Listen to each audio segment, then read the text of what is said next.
নিচের মাটির তাপ, উপরে তেলে আকাশের তাপ, গরম, রাস্তায় নাই লোকজন, গাড়ি চলবে কিভাবে? রোদের তাপ এত গাড়ি চালান যায় না। যে তাপমাত্রা এখন তো বাদশা তো মনে করেন কি ভয় পাচ্ছি আর কি। যে গরম এত সহ্য করা যায় না, প্রচুর গরম। আমরা তো গাড়ি দিয়েও থাকতে পারি না এরকম পরিস্থিতি। তীব্র রোদ আর প্রচন্ড গরমে অস্থির হয়ে ওঠা নগর জীবনে খেটে খাওয়া মানুষের দিন এভাবেই চলছে গেল কয়েকদিন ধরে তাপদাহ শুরুর পর থেকে। আগে কয়দিন টিকতো ফুল, এখন কয়দিন টিকে? প্রকৃতির এমন আচরণে প্রাণ ওষ্ঠাগত। একটু স্বস্তি পেতে গাছের ছায়াতলে আশ্রয় নিচ্ছে মানুষ, পশু পাখিও খুঁজছে শীতল নিরাপদ জায়গা। এখানে গাছগাছালি আছে, ভালো আছে, এই জন্য চিনেছি এখানে। তৃষ্ণা মেটাতে মানুষ ভিড় করছে শরবত ও ডাবের দোকানে।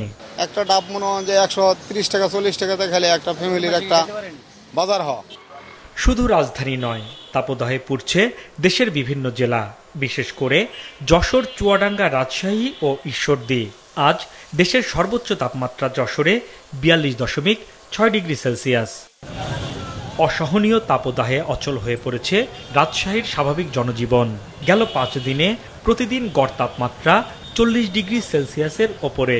টানা তাপপ্রবাহ চললেও আবহাওয়া অফিসের কাছে নেই কোনো সুখবর। হিট অ্যালার্ট এটা আরও বাড়বে 24-25 তারিখের দিকে তাপমাত্রা কিছুটা কমতে পারে, তবে 27-28 তারিখে গিয়ে আবার সেই তাপমাত্রাটা আবার বৃদ্ধি পেয়ে সেই এখন যে অবস্থা আছে ও তীব্র থেকে অতি তীব্র এই অবস্থায় ফিরে আসার সম্ভাবনা রয়েছে। জরুরি প্রয়োজন ছাড়া শিশু ও বয়স্কদের ঘর থেকে বের না হতে সচিবালয়ে এক ব্রিফিংয়ে পরামর্শ দিয়েছেন স্বাস্থ্যমন্ত্রী। যে রোগীর অপারেশন 1 মাস করলে হয় কিংবা এখন ভর্তি করার দরকার নেই, এগুলোকে এখন রুটিন অপারেশন অ্যাডমিশন বন্ধ রাখার জন্য, যাতে শিশুদের জন্য আলাদা ব্যবস্থা থাকে। তীব্র গরমে দেশের বিভিন্ন হাসপাতালে বেড়েছে ডায়রিয়া, শ্বাসকষ্ট ও জ্বরের রোগী। বেশি আক্রান্ত হচ্ছে শিশু ও বৃদ্ধরা। হাসনাইন তানভীর, মাছরাঙা সংবাদ, ঢাকা।